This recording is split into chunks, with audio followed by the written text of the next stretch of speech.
Levitiko Kapitulo 12, mga tulumanon mahitungod sa bag-ong nanganak. Ang Ginoo miingon kang Moises, sultihi ang mga Israelita ngakon ang usa ka babaye manganak ug batang lalaki. Mahugaw siya sulod sa 7 ka adlaw o samara nga hugaw siya kon siya dug-on. Sa pagkaikawalong adlaw, tulyon ang bata.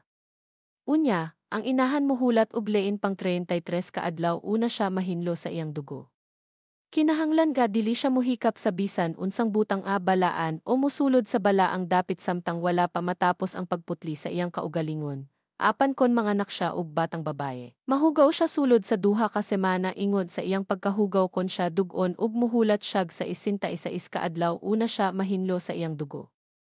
Kon mahuman na ang panahon sa iyang pagputli nga iyang gihimo tungod sa iyang pagpanganak, magdala siya ngadto sa pari ug nating karnero nga usa ka tuig ang kagulangon aron gamiton nga halad nga sunogon ug usa ka tukmo o salampati ingon nga halad tungod sa sala didto sa pultahan sa tolda nga tagbuanan. Ang pari maghalad niini sa atubangan sa Ginoo ug himuon niya ang seremonya sa pagpapasasala alang sa babaye ug ang maong babaye mahinlo sa iyang pagpanganak.